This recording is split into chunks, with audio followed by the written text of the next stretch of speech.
आदरणीय अध्यक्ष महोदय श्री मल्लिकार्जुन खड़गे जी,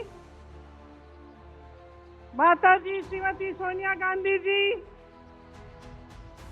बड़े भाई श्री राहुल गांधी जी, मंच पर विराजमान सभी वरिष्ठ नेतागण, सभी कांग्रेस के महासचिव, इंचार्ज सचिव, पीसीसी के अध्यक्ष, माननीय मुख्यमंत्री जी, सबका इस सभा में आज बहुत बहुत स्वागत। और मेरे प्यारे कार्यकर्ता भाइयों और बहनों,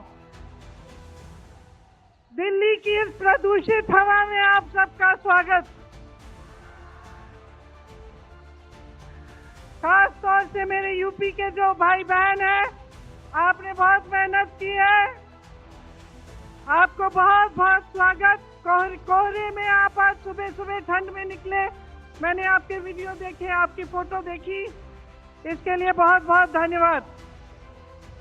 जरा एक बार जोर से, इतनी जोर से नारा लगाइए कि यहाँ से गूंजता हुआ प्रधानमंत्री निवास तक जाए, वोट चोर, वोट चोर, वोट चोर।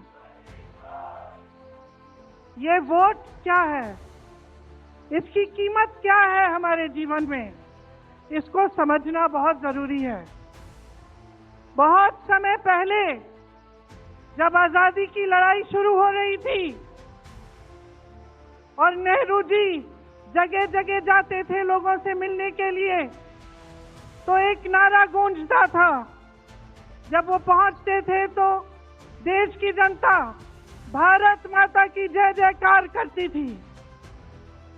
उस समय नेहरू जी ने इस बात का उल्लेख किया कि भारत माता क्या है। उन्होंने कहा कि भारत की प्राकृतिक संपत्ति, भारत की नदियां, भारत के पहाड़, भारत के खेत तो भारत माता है ही, लेकिन भारत की जनता, भारत का एक एक बेटा, एक एक बेटी, जो इस धरती का पुत्र है, जो इस धरती की पुत्री है, वे सब भारत माता के अंश हैं। वे सब एक तरह से भारत माता ही हैं।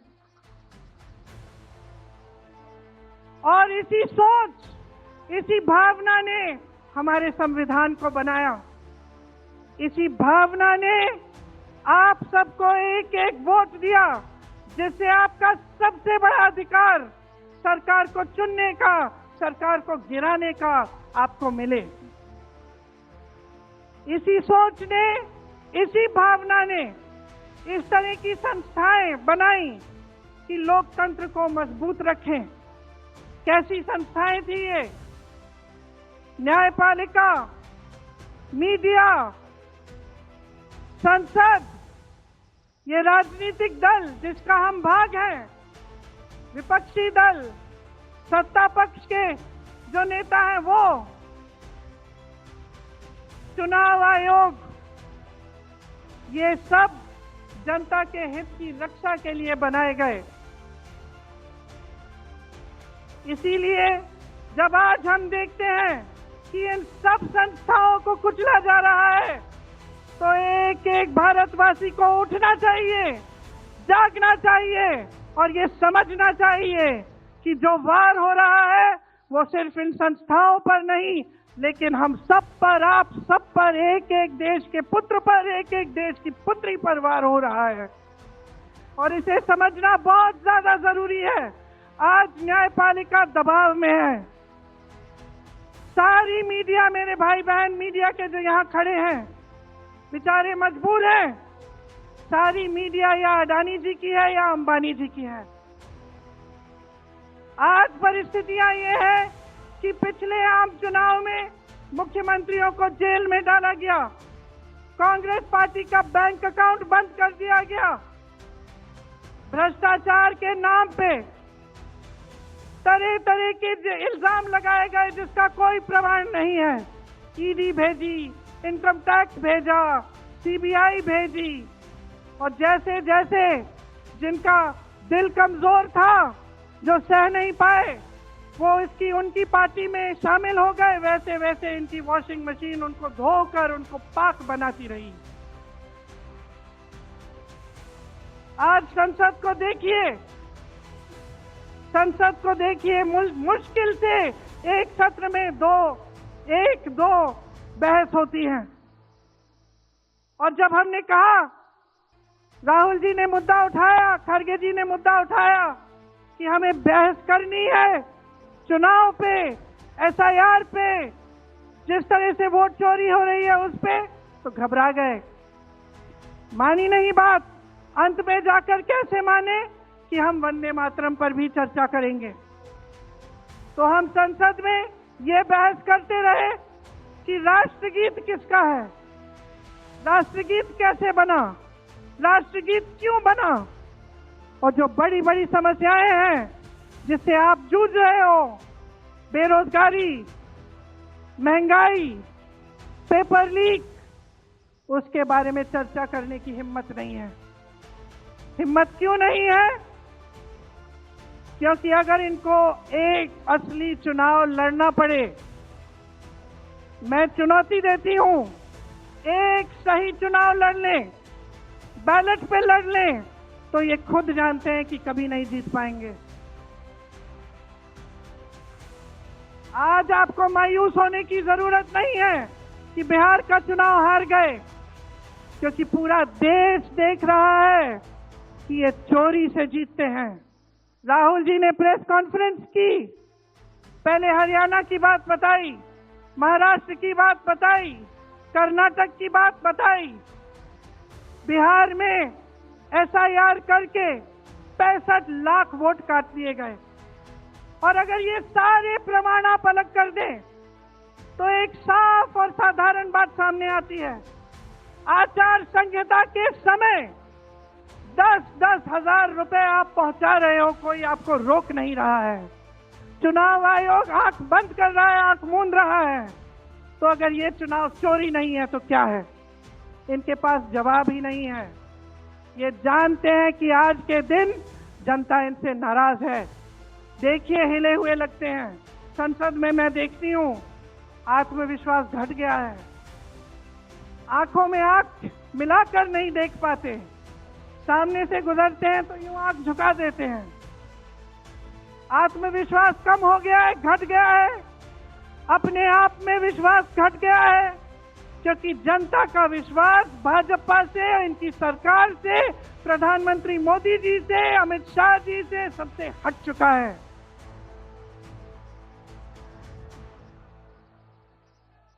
आज इनको चुनाव आयोग की जरूरत है।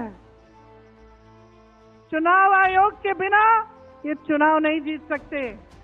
और याद रखिए, चुनाव आयोग के जो मुख्य 3 अधिकारी हैं, उनके नाम आप याद रखिए, कभी मत भूलिए इनके नाम, क्योंकि ये आज हमारे लोकतंत्र पर वार कर रहे हैं। इतिहास में कभी ऐसा नहीं हुआ कि पूरा विपक्ष कह रहा है कि हमें विश्वास नहीं है चुनाव आयोग में। इन चुनाव में हमारा विश्वास नहीं है। ये चुनाव ठीक ढंग से नहीं किए जा रहे हैं। चुनाव की घोषणा से लेकर वोटर लिस्ट, आचार संहिता, प्रचार, मतदान, मतगणना, ईवीएम और नतीजे से तक हर कदम को, हर चीज को संदिग्ध बना दिया है इन्होंने। इनके साथ साथ सारी संस्थाएं इनके सामने झुक गई हैं, सरकार के सामने झुक गई हैं, इनको झुकाया गया है। राहुल गांधी जी ने बिहार चुनाव में लंबी यात्रा की एसआईआर के खिलाफ। क्यों की? क्योंकि एसआईआर में ये वोट काटकर चुनाव का नतीजा अपने पक्ष में करना चाह रहे थे। अब यूपी में शुरू हो गया है। 3 करोड़ नाम काटे गए हैं यूपी में। कितना योग्य है ये चुनाव आयोग भाजपा के लिए? ज्ञानेश कुमार, सुखबीर सिंह सांधू और विवेक जोशी, मेरे साथ बोलिए, ज्ञानेश कुमार, सुखबीर सिंह सांधू, विवेक जोशी। ये देश इन 3 नामों को नहीं भूलेगा। ये चाहे कितने भी बड़े बड़े ये कितने भी इंतजाम कर लें इन लोगों को बचाने के लिए, एक दिन इन्हें इस देश को जवाब देना पड़ेगा कि किस तरह से इन्होंने हमारे वोटों का अधिकार हमसे छीनने की कोशिश की, किस तरह से इन्होंने साजिश रची। हर मोर्चे पर ये सरकार विफल है, हर मोर्चे पर। आज डॉलर 90 रुपए का हो गया है। जब 60 रुपए का हुआ था तो कौन रो रहा था सड़कों पे? कौन रो रहा था सड़कों पे? नरेंद्र मोदी जी बार बार कहे जा रहे थे, आज क्यों नहीं बोल रहे हैं डॉलर पे? निर्यात लगातार घट रहा है, आयात महंगा हो रहा है, विदेश नीति फेल हो गई है इनकी। हाथ पकड़ के चलते हैं ट्रंप जी के साथ, बड़े बड़े राष्ट्रपतियों के साथ, लेकिन जब समय आता है तो देश के साथ कोई खड़ा नहीं होता। ये है इनकी विदेश नीति। और इनकी नीति कि देश की सारी संपत्ति अपने 2 चेलों को, अडानी जी और अंबानी जी को पकड़ा देते हैं। यहाँ देश का नौजवान महंगाई से जूझ रहा है, बेरोजगारी से जूझ रहा है, पेपर देता है, लीक हो जाता है, कोई उसकी सहायता नहीं है, नशे की तरफ जा रहा है, बैटिंग ऐप में पूरे दिन बिताता है। और बैटिंग ऐप चलाया कहां से जा रहा है? कहां से चलाया जा रहा है? सूत्रों के मुताबिक प्रधानमंत्री के ऑफिस में ही एक शख्स ने बैटिंग ऐप के साथ में घोटाले किए हैं। इसकी चर्चा होती है क्या सदन में? क्यों नहीं होती? आपकी बेरोजगारी की चर्चा होती है, महंगाई की चर्चा होती है, मेरी बहनें यहाँ खड़ी हैं, आपकी सुरक्षा की चर्चा होती है। न सदन में होगी, ना बड़ी बड़ी रैलियों में करेंगे ये लोग, ना आपके पास आकर आपसे बात करेंगे, आपके हालचाल पूछेंगे, आपसे पूछेंगे कि किस संघर्ष से आप गुजर रहे हो, कैसे जी रहे हो। क्योंकि हिम्मत नहीं रही इनकी, हिम्मत नहीं रही। जो था, जो बना था, जो 75 सालों से सबने संघर्ष करके बनाया था, वो सब तमाम बिगाड़ रखा है। तो मैं यहां लंबी बात नहीं करना चाहती, आपसे सिर्फ ये कहना चाहती हूं कि आपका ध्यान भटकाने के लिए रोज रोज ये कोई नया मुद्दा निकालते हैं। आप खुद देख रहे हैं, आप अपना ध्यान केंद्रित करिए। ये वोट का अधिकार आपका सबसे बड़ा अधिकार है। इन्होंने सब कुछ खत्म कर दिया है, लेकिन सच्चाई आप देख रहे हैं, सच्चाई आप आज समझने लगे हैं। और वो सच्चाई आपकी सच्चाई है, आप जीते हैं उसे। ये आपका अधिकार है जो आज से आपसे लिया जा रहा है।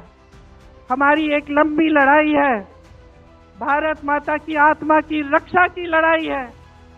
राहुल जी 8000 किलोमीटर की यात्रा करके आए हैं, देश भर में पहले पैदल चले, फिर यात्रा की इन्होंने किस लिए? न्याय के लिए, देश की एकता के लिए। हमारे अध्यक्ष जी खड़गे जी, इस उम्र में मैंने देखा है 47 डिग्री की गर्मी में हेलीकॉप्टर से उतरते हुए ऐसे बड़े बड़े मंचों में पसीने से लथपथ, लेकिन झुकते नहीं हैं, हटते नहीं हैं, चलते रहते हैं। ये है हमारी कांग्रेस की शक्ति। ये वही शक्ति है जिसने स्वतंत्रता संग्राम में हमें आजादी दिलाई। ये वही शक्ति है जो सच्चाई से पीछे कभी नहीं हटेगी। ये वही शक्ति है जो आप सबको यहाँ लाई है। आज आपको ये संघर्ष की शक्ति दी है कि इस माहौल में इस समय आप खड़े रहे अपनी पार्टी के साथ। ये देश की महान जनता है